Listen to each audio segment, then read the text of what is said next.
सेना शिंदे गटाकडून जोरदार शक्ती प्रदर्शन करण्यात आले आणि आपण आज उमेदवारी अर्ज दाखल केलेले आहेत। आपल्यासोबत साई पंचायत समिती गणातील एक अपक्ष उमेदवार सुद्धा आहे, तर आपण कसं बघताय, कुठल्या मुद्द्यांना घेऊन आपण निवडणुकीला सामोरे जाणार आहोत? आदरणीय भरतशेठ गोगावले यांच्या नेतृत्वाखाली अखंड रायगड जिल्ह्यामध्ये युतीच्या माध्यमातून आम्ही या निवडणुका लढतोय।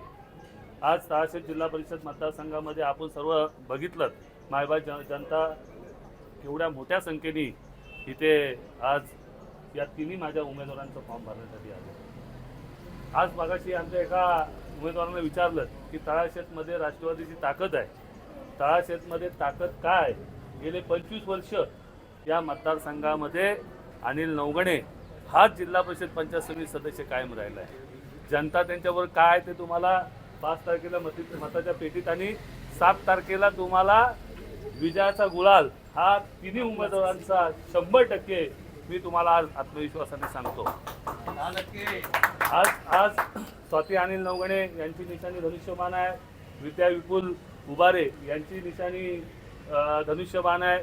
आणि एक प्रश्न आपण विचारला की अपक्ष उमेदवार, त्या अपक्ष उमेदवार जरी आज असल्या तरी सुद्धा जनतेच्या उमेदवार आहेत एवढंच तुम्हाला या निमित्ताने सांगतो।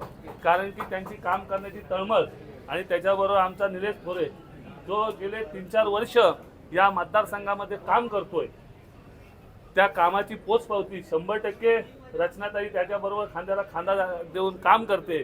आणि ही मायबाप जनता साईची 2,000 ते 2,500 मतांनी ही साईची पंचायत समिती जिंकल्याशिवाय राहणार नाही। आणि किमान 1500च्या मताच्या फरकाने तळाशेत पंचायत समिती जिंकेल आणि दोघा मिळून किमान 4000च्या फरकाने ही जिल्हा परिषद जिंकेल हा आत्मविश्वास माझ्यासारख्या कार्यकर्त्यामध्ये आहे।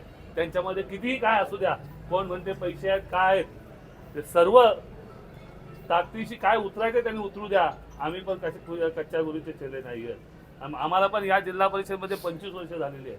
त्याच्यामुळे जी त्यांना काय ताकद लावायची लावा आणि आम्ही पण आमच्या परीने काय ताकद लावायची लावणार। पण येणारा 7 तारीख हा शिवसेना आणि थोरे यांचाच असेल एवढं त्या निमित्ताने सांगतो। जय हिंद, जय महाराष्ट्र।